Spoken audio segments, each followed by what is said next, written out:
Hi there, and welcome to one of my favorite food cities on earth, Kuala Lumpur. But of course, we're not here for the food today. Today we're continuing my Routes and Hubs series from here up to Bangkok in Malaysia Airlines business class, one of the two major airlines with hubs here in Kuala Lumpur. Malaysia Airlines' roots, though, as in their origins, can be traced kinda closer to Singapore than anywhere else though. Specifically Singapore as the city, not necessarily the country.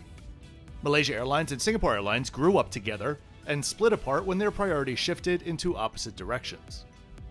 So today we've got a full trip report on a new airline for the channel, a quick dive into how Kuala Lumpur is standing now, and a brief history of Malaysia-Singapore Airlines. When you look at Kuala Lumpur International Airport on a map, it kind of looks like they built two separate airports next to each other, and in most senses, yes, that's exactly what they did. The large terminal on the left, formerly KLIA 2 and now just Terminal 2, was purposely built for and by AirAsia. Only AirAsia and a small handful of other low-cost carriers operate from Terminal 2. All other carriers use Terminal 1, where we are now. Terminal 1 was opened in 1998 and was designed by famed Japanese architect Kisho Kurokawa. Intending to blend high technology with nature, an airport in a forest as he put it. The stark minimalist aesthetic isn't without cultural nods though, with representation of both Islamic and East Asian design cues and forms. Before we dive into the video, let me welcome any of you that may be new to the channel. I'm Kevin the Flip Flop Traveler. If there's one thing that I want you to know about my videos, it's that my opinions are honest and my own. If you'd like to know more about the what, how, and why I do what I do, scan the QR code or click the link to learn more. Have a look around the channel. There are hundreds of airline and hotel reviews to enjoy. This very Malaysian trip report begins now.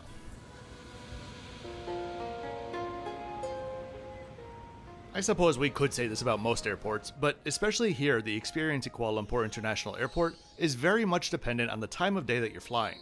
As you can see here, lunchtime flights are a pleasant time to fly. Malaysia Airlines, or MH, has a separate business class check-in area which is totally separate from the rest of the check-in desks. This is the first time I've had MH on the channel, but I've flown them multiple times, and their check-in agents have always been especially friendly and helpful. In the modern day, it has always felt like Malaysia Airlines has been eternally stuck in transition mode, always adjusting to a new change rather than focusing on their core products, and this can be traced back to their origin in some sense. Malayan Airways began in Singapore in the 1930s and had their first commercial flight in 1947. Over the years, they grew with technical support from other Commonwealth airlines such as Imperial and Qantas Empire, and began to draw their regional map, so to speak. In 1963, they became Malaysian Airways after the founding of the Federation of Malaysia. 3 years later, Singapore separated and the airline transitioned to Malaysia Singapore Airlines, or MSA, and that's where we're going to pick up the story. After heading through customs and immigration, you are in the primary part of the terminal, which is reserved for narrow-body planes and mostly all Malaysia Airlines or Batik Air regional flights. Ours would be no different. But I much prefer the lounge in the satellite terminal, one of my favorites actually, so I headed out over there via the temporary bus system.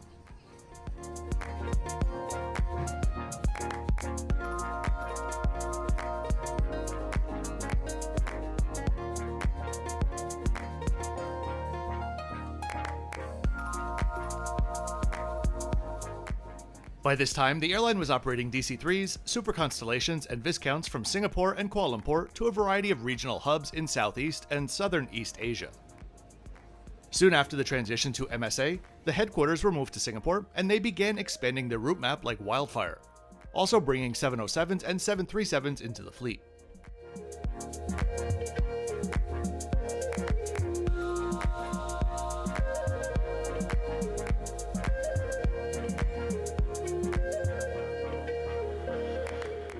With the 707s brought an ability to create a north-south connection network, serving Japan, Taipei, and Hong Kong, as well as Australia. The rest of the 1960s saw the jet age open more and more new opportunities for growth, and soon they were flying to Europe via their partnerships with BOAC and Air India as well, making the connections that would finally make them part of the actual kangaroo route in their own right.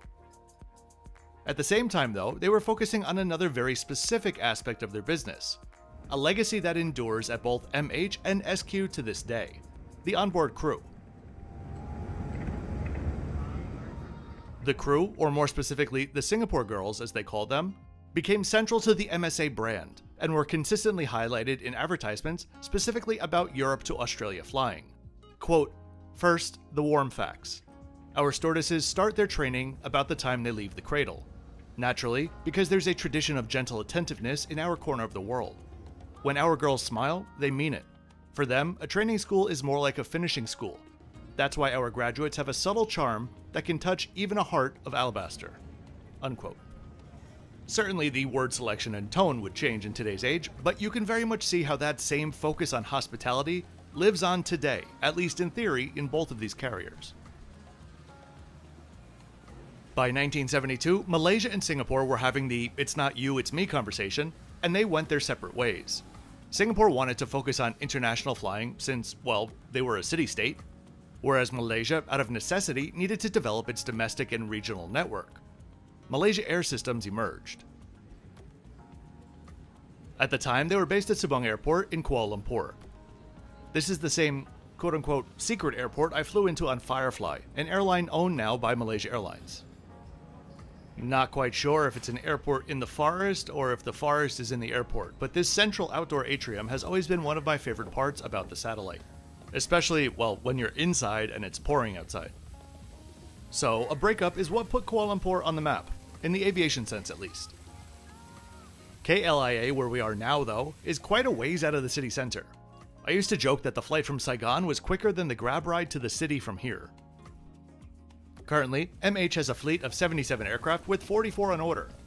Their orders are split between 737 MAXs and A330neos to update their current fleet.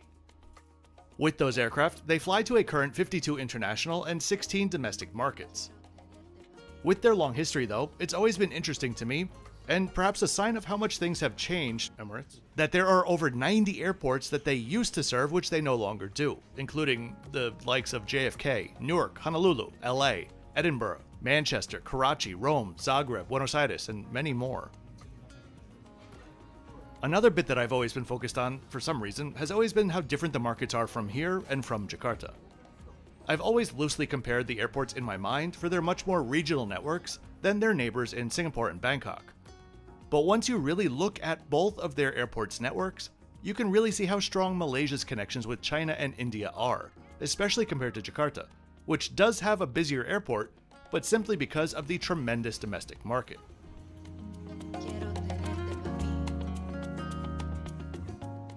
As we explore and check out the lounge, I'll put up the expanded airport stats.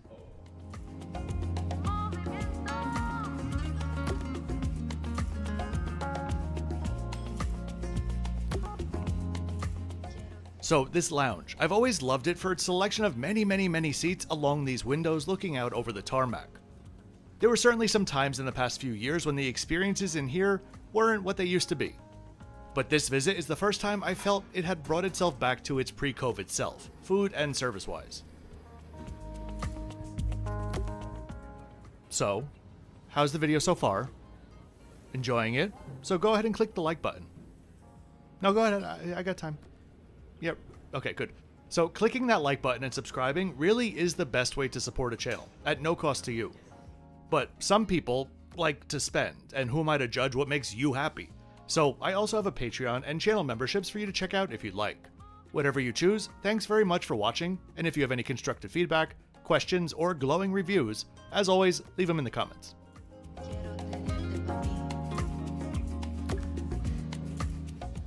Okay, let's head to my gate. Most of us are well aware about MH's troubles from some years ago. I don't feel the need to rehash that out now. But it is interesting to see MH as perhaps one of the only original-ish kangaroo route airlines, which has been a bit wobbly over the decades but has seemed to carve out a new, very different niche for itself as a bit of a powerhouse regional airline. Keep in mind that here in Terminal 1, security is at each gate similar to Singapore Changi.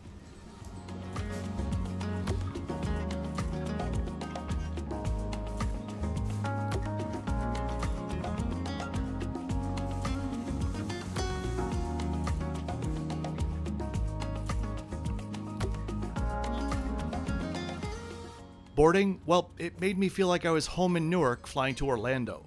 It was a sea of people slyly pretending that they haven't all done this before, not sure of how the airplane boarding process takes place. It's economy passengers with Star Alliance Silver who board Malaysia Airlines first, right? I honestly don't know which I prefer, being yelled at in Newark to get in the correct line, or the staff just doing absolutely nothing and allowing the boarding process to turn into a single cattle call. As we head down the jet bridge, let's take a look at today's flight stats.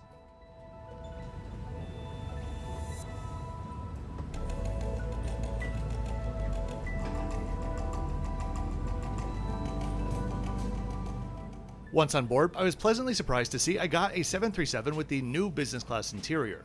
Very pleasantly surprised, in fact. You see, their old 737 business class seats were some of the worst out there. Their armrests were so low that the tray table would end up resting on my and probably many other people's non-55 kilo thighs. The seats are really smart looking in person. In photos, I always thought this was a bit of a bright airline blue. KLM is really the only one that can pull it off, but in person, they are easy on the eyes. Each seat has a fully adjustable headrest, as well as a leg rest and slim storage area next to your thigh. Ahead of you, you have quite a bit of leg room, which makes up for the fact that the underseat storage area is really not that big, but in this case it's not a concern.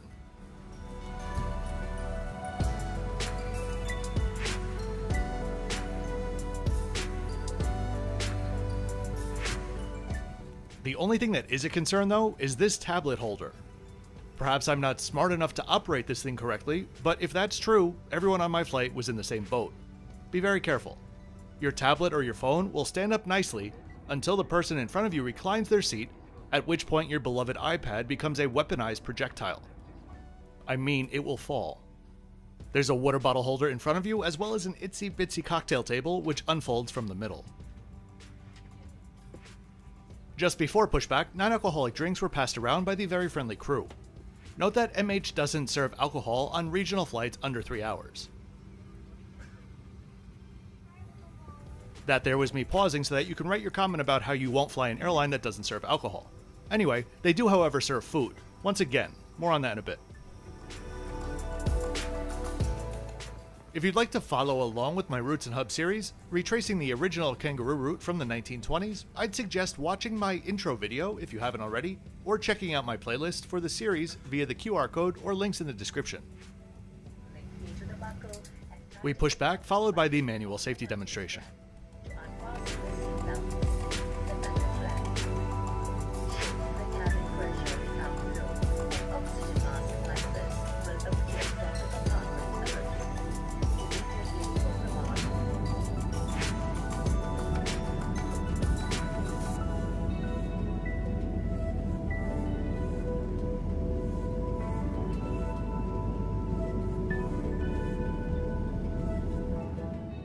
For now, let's get this bird going. The spool up, takeoff, and airport stats are coming up.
A quick check of the amenities and offerings on board.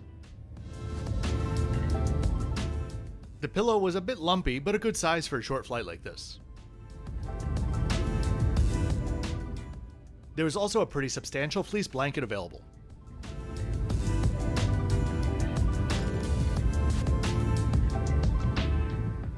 Lunch service kicked off with peanuts, followed by a very efficient cart service. You can see the menu here, a thing in itself which I think is a nice touch on short flights like this. The starter was glass noodles with prawns, let's say a 5.5 out of 10, very basic, followed by chicken masala with pulao rice and aloo gobi. Let's go for an 8 out of 10 on that one. So what I mentioned about food earlier, in August of 2023, following what was reported as a prolonged dispute with their Kuala Lumpur caterer, the relationship was ended and suddenly, Malaysia Airlines didn't have catering from their hub, which was pretty embarrassing. There were photos all over social media about the sandwiches and such that MH was just buying in after some days, but those first couple of days, there was literally nothing. Within around 4 months, which sounds like a long time, but considering it's a completely new catering system is not that bad, they found solutions for most of the deficit.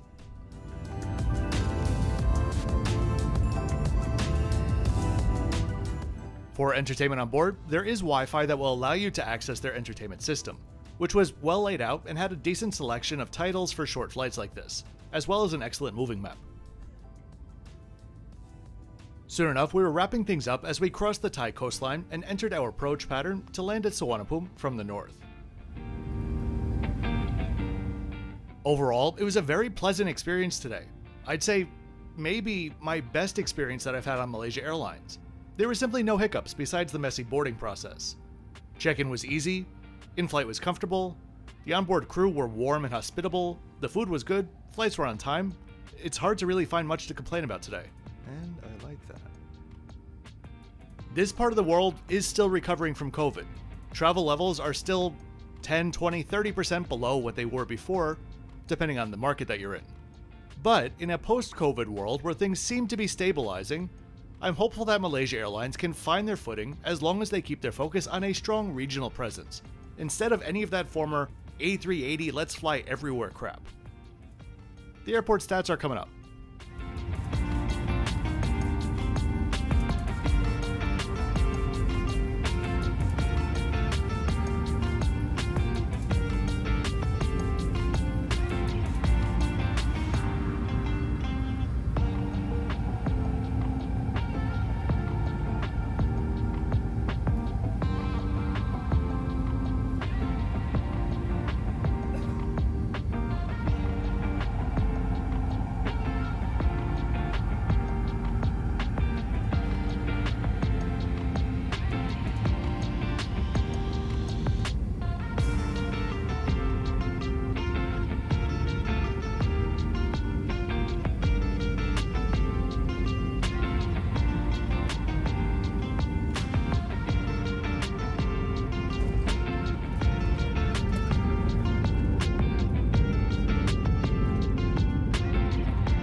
One downside of landing in Bangkok at this hour, the traffic getting into the city. It took an hour and 40 minutes to get to my hotel. Painful as I was counting down my sleeping time since I needed to wake up at 2 a.m. in the morning for what was a fantastic flight on Bhutan Airlines. And yeah, I know I could have stayed at the hotel here at the airport, but when you're chasing status, the things you'll do. So that'll do it for today. I really do hope that you enjoyed this video. If you did, please be sure to click the like button and subscribe with notifications on for 2 new videos each week. Before that Bhutan flight though, I'll see you next time from the wonderful Andaz Pattaya. Oh, and as always, thanks for watching until the end.